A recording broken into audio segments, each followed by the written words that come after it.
Welcome back to 50 for 50. This is the video series where I take one horror movie from each of the 50 years of my life and review it for you. Let's get started.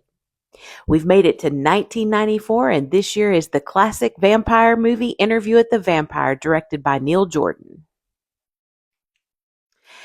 This movie follows the century-spanning story of Louis de Pontelac, a reluctant vampire who recounts his tormented and tragic life to a modern-day journalist.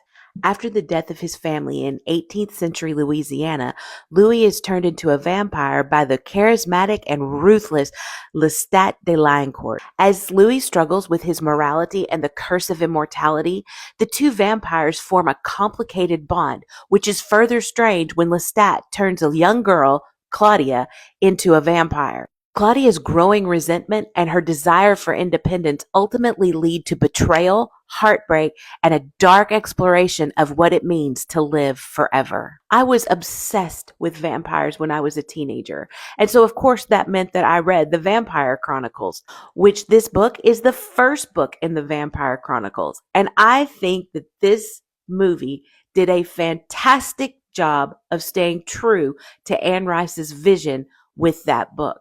This movie is mostly about Louis and his life and his struggle being a vampire. Louis never wanted to be a vampire. He was depressed and missing his family at the time.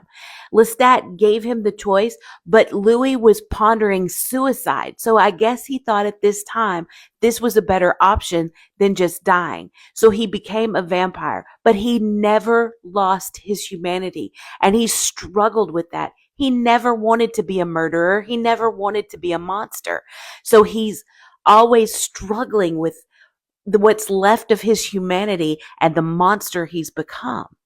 Lestat, on the other hand, is in the complete opposite direction. He loves being a vampire. He loves everything about it. He loves being the manipulative monster and killing people. It doesn't bother him the way it bothers Louis. And in a manipulative move by Lestat, he turns Claudia, when she's only a child, into a monster, hoping that it will keep Louis with him. Not that Claudia had much to live for. When they found her, her mother was already dead and she was living in dire straits. So of course Lestat is looking at this like he's more of the savior in this situation, that he saved her from the life that she would have had, or not life that she would have had. But he stunted her growth at a child.